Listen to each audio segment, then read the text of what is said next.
CBSE പുനർമൂല്യനിർണ്ണയത്തിന് അപേക്ഷ നൽകാനുള്ള സമയം ഒരു ദിവസം കൂടി നീട്ടി. മറ്റന്നാൾ അർദ്ധരാത്രി വരെ അപേക്ഷ സമർപ്പിക്കാം. നാളെ അർദ്ധരാത്രി വരെയായിരുന്നു സമയം അനുവദിച്ചിരുന്നത്. പുനർമൂല്യനിർണ്ണയ സൈറ്റിലേക്ക് കയറാനാകുന്നില്ലെന്ന് നിരവധി വിദ്യാർത്ഥികൾ ഇന്നും പരാതിപ്പെട്ടിരുന്നു. നോബിൾ മാരിക്കാരൻ നൽകും വിശദാംശങ്ങൾ. നോബിൾ, ഒരു ദിവസം കൂടി നീട്ടിയിട്ടുണ്ട്.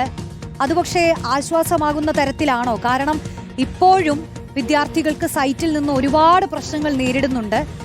ഇതിപ്പോൾ എന്താണ് തീരുമാനമുണ്ടായിരിക്കുന്നത്?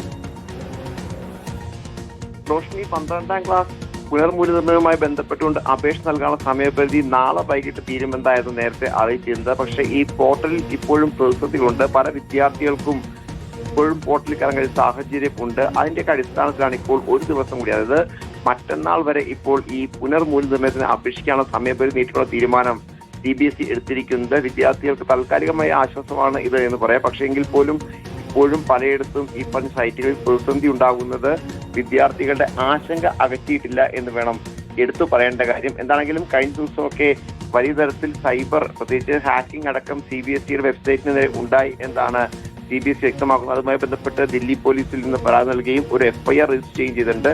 അതിൽ അന്വേഷണം അടക്കം പുരോഗമിക്കുകയും ചെയ്യുകയാണ്. എന്താണെങ്കിലും വിദ്യാർത്ഥികൾക്ക് ഈ പറഞ്ഞ അപേക്ഷ നൽകാൻ, 12ാം ക്ലാസ് വിദ്യാർത്ഥികൾക്ക് അപേക്ഷ നൽകാനുള്ള സമയപരിധി ഒരു ദിവസം കൂടി നീട്ടിക്കിട്ടിയത് ആശ്വാസകരമാണ്. ഇനിയിപ്പോൾ വരും ദിവസങ്ങളിൽ, പ്രത്യേകിച്ച് നാളെയും മറ്റന്നാളും ഒക്കെ സമാനമായ പ്രതിസന്ധി ഈ പോർട്ടലിൽ തുടരുകയാണെങ്കിൽ വീണ്ടും സമയം നീട്ടി നൽകേണ്ടി വരും എന്നാണ് നമുക്ക് അറിയാൻ കഴിയുന്നത്. നേരത്തെ ഈ ചോദ്യപേപ്പർ ഉത്തരക്കടലാസ് ലഭിക്കുന്നതുമായി ബന്ധപ്പെട്ട് സമാന പ്രതിസന്ധി ഉണ്ടായതിന് പിന്നാലെ സമയപരിധി നീട്ടി നൽകിയിരുന്നു. അത് പലതവണ നീട്ടി നൽകുന്ന സാഹചര്യം ഉണ്ടായി.